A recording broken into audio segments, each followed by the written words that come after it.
सिंहासन 32। 22वीं पुतली अनुरोधवती की कहानी।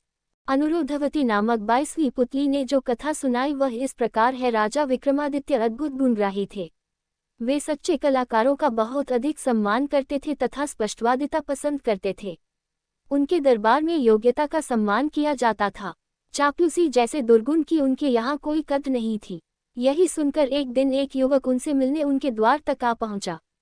दरबार में महफिल सजी हुई थी और संगीत का दौर चल रहा था। वह युवक द्वार पर राजा की अनुमति का इंतजार करने लगा। वह युवक बहुत ही गुणी था, बहुत सारे शास्त्रों का ज्ञाता था, कई राज्यों में नौकरी कर चुका था। स्पष्ट वक्ता होने के कारण उसके आश्रयदाताओं को वह धृष्ट नजर आया, अतः हर जगह उसे नौकरी से निकाल दिया गया। इतनी ठोकरें खाने के बाद भी उसकी प्रकृति तथा व्यवहार में कोई परिवर्तन नहीं आ सका। वह द्वार पर खड़ा था, तभी उसके कान में वादन का स्वर पड़ा और वह बड़बड़ाया, महफिल में बैठे हुए लोग मूर्ख हैं, संगीत का आनंद उठा रहे हैं मगर संगीत का जरा भी ज्ञान नहीं है।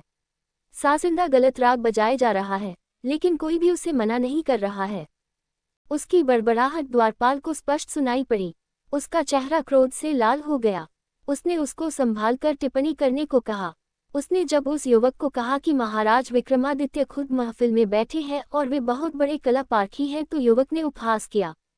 उसने द्वारपाल को कहा कि वे कला प्रेमी हो सकते हैं मगर कला पारखी नहीं, क्योंकि साजिंदे का दोषपूर्ण वादन उनकी समझ में नहीं आ रहा है। उस युवक ने यह भी बता दिया कि वह साजिंदा किस तरफ बैठा हुआ है। अब द्वारपाल से नहीं रहा गया। उसने उस युवक से कहा कि उसे राजदंड मिलेगा अगर उसकी बात सच साबित नहीं हुई। उस युवक ने उसे सच्चाई का पता लगाने के लिए कहा तथा बड़े ही आत्मविश्वास से कहा कि वह हर दंड भुगतने को तैयार है अगर यह बात सच नहीं साबित हुई। द्वारपाल अंदर गया तथा राजा के कानों तक ये बात पहुंची।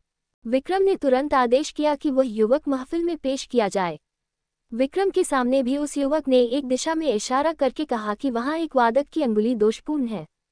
उस ओर बैठे सारे वादकों की अंगुलियों का निरीक्षण किया जाने लगा। सचमुच एक वादक के अंगूठे का ऊपरी भाग कटा हुआ था और उसने उस अंगूठे पर पतली खाल चढ़ा रखी थी। राजा उस युवक के संगीत ज्ञान के कायल हो गए। तब उन्होंने उस युवक से उसका परिचय प्राप्त किया और अपने दरबार में उचित सम्मान देकर रख लिया। वह युवक सचमुच ही बड़ा ज्ञानी और कला मर्मज्ञ था। उसने समय समय पर अपनी योग्यता का परिचय देकर राजा का दिल जीत लिया। एक दिन दरबार में एक अत्यंत रूपवती नर्तकी आई। उसके नृत्य का आयोजन हुआ और कुछ ही क्षणों में महफिल सज गई। वह युवक भी दरबारियों के बीच बैठा हुआ नृत्य और संगीत का आनंद उठाने लगा।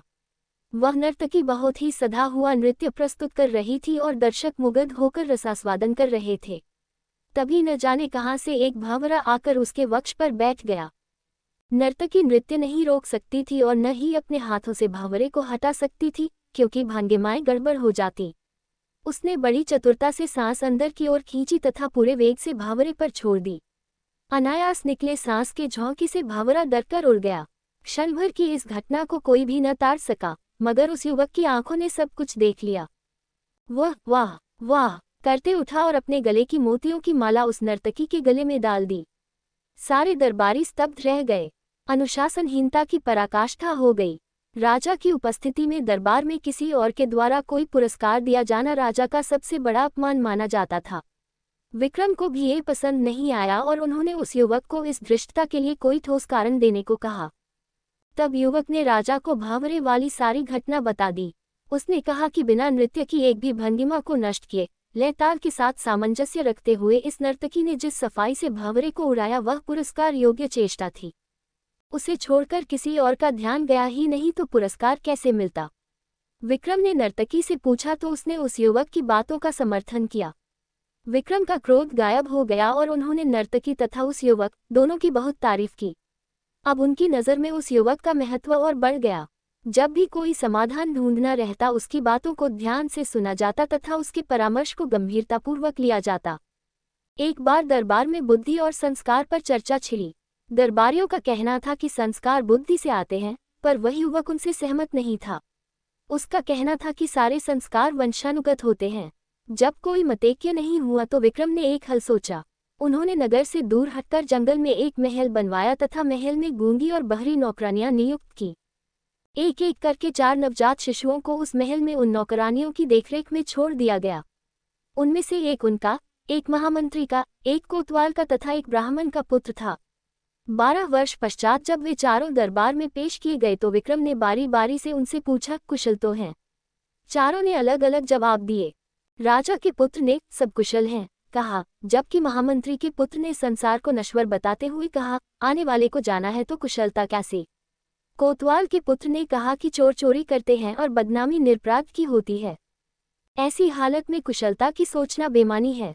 सबसे अंत में ब्राह्मण पुत्र का जवाब था कि आयु जब दिन ब दिन घटती जाती है तो कुशलता कैसे?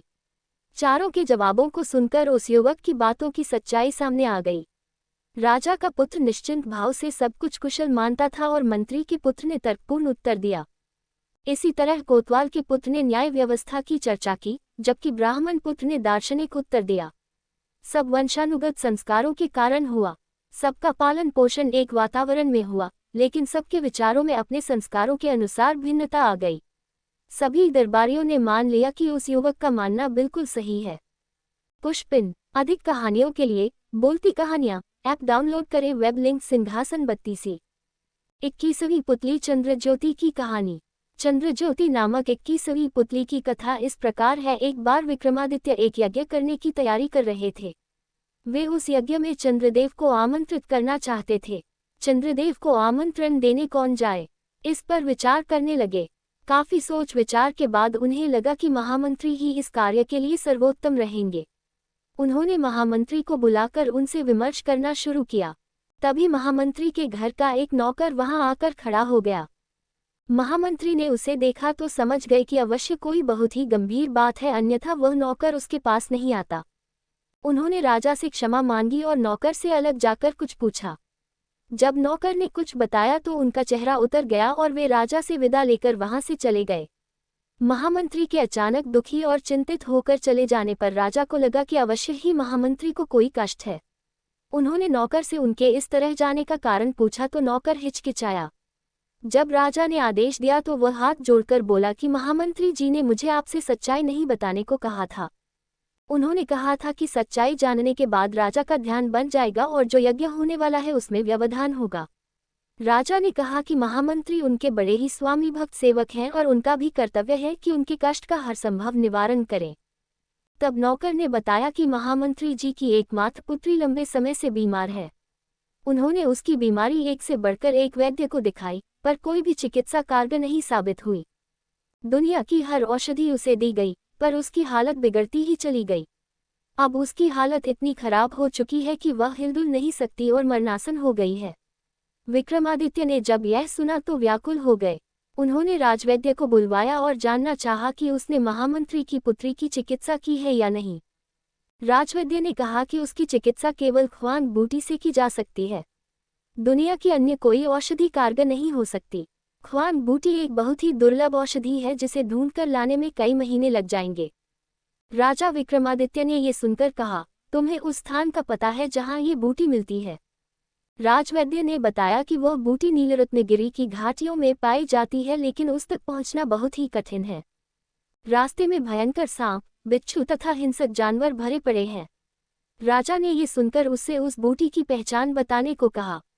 राजवैद्य ने बताया कि वह पौधा आधा नीला आधा पीला फूल लिए होता है तथा उसकी पत्तियां लाजवंती के पत्तों की तरह स्पर्श से सिकुचा जाती हैं। विक्रम यज्ञ की बात भूलकर ख्वांग बूटी की खोज में जाने का निर्णय कर बैठे। उन्होंने तुरंत काली के दिए गए दोनों बेतालों का स्मरण किया। बेताल उन्हें आनन फानन में नीलरत्नगिरी की ओर ले चले। पहाड़ी पर उन्हें उतारकर बेताल अदृश्य हो गए। राजा घाटियों की ओर बढ़ने लगे। घाटियों में एकदम अंधेरा था, चारों ओर घने जंगल थे।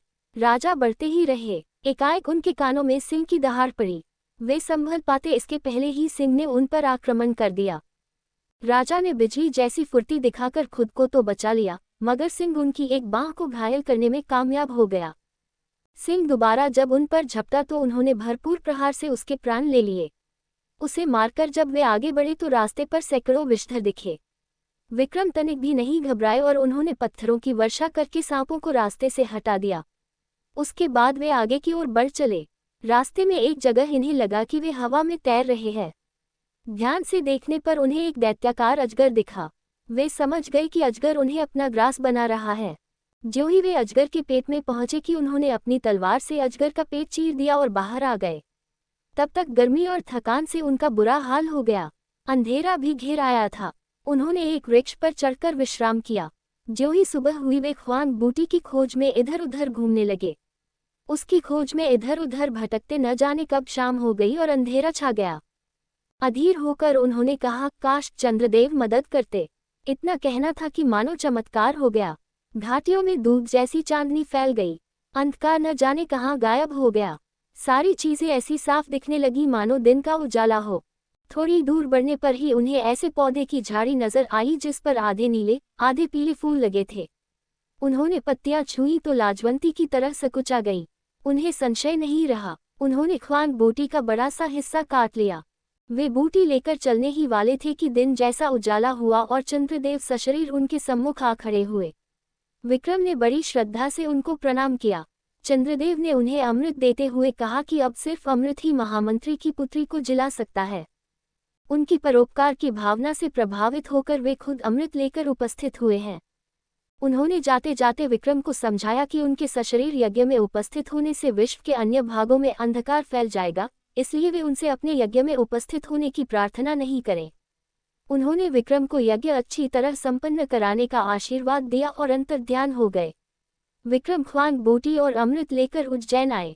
उन्होंने अमृत की बूंदें टपकाकर महामंत्री की बेटी को जीवित किया तथा ख्वान बूटी को जनहित के लिए रख लिया। चारों ओर उनकी जय जयकार होने लगी।